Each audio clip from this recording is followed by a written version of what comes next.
ഇത് എങ്ങനെ പറയാതിരിക്കും, ഇത് ക്രിസ്റ്റൽ ക്ലിയർ വണ്ടിയാണ്, ഭയങ്കര നീറ്റ് ആൻഡ് ക്ലീനാന്ന് പറഞ്ഞ് ഫോട്ടോ എടുത്ത് അയച്ചു തന്നിട്ട് ബാംഗ്ലൂരിലുള്ള എൻ്റെ ഒരു ക്ലൈൻറ്റ് പറഞ്ഞിട്ട് മലപ്പുറം വരെ ഞങ്ങൾ പോയി PDA ചെയ്ത സമയത്ത് കണ്ട ഒരു വാഹനത്തിൻ്റെ അവസ്ഥ ഇതാണ്. നോക്കുക, ഈ ഏരിയയിലെ പാനലുകളും പാനൽ ഗ്യാപ്പും അതിൻ്റെ ഫിറ്റ് ആൻഡ് ഫിനിഷും കാര്യങ്ങളൊക്കെ നോക്കുക.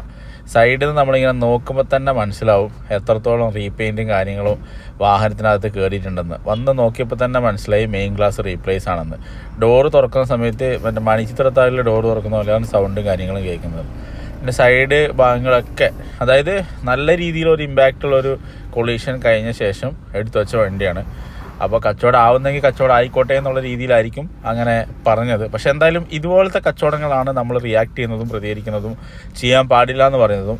സത്യസന്ധമായ വണ്ടിയുടെ അവസ്ഥ എന്താണെന്നുള്ളത് നിങ്ങളുടെ കസ്റ്റമേഴ്സിനോട് പറയുക, അതിനുശേഷം അവരെ വിളിച്ച് വരുത്തുക. ഇത് വിളിച്ച് വരുത്തിയ ശേഷം നമ്മൾ മോശമാണെന്നുള്ള രീതി കണ്ടെത്തി കഴിയുമ്പോൾ നമുക്ക് ആ ഒരു എക്സ്പെൻസും സമയവും ഒക്കെ നഷ്ടം വരികയും ചെയ്യും. പിന്നീട് ഒരിക്കലും ആ ഷോപ്പിലേക്ക് നമ്മൾ പോവുകയും ചെയ്യില്ല. അപ്പം അങ്ങനെ ഒരു പ്രശ്നമുണ്ട്. നിങ്ങളുടെ അഭിപ്രായങ്ങൾ എന്താ വെച്ചാൽ കമൻറ്റ് ചെയ്യുക.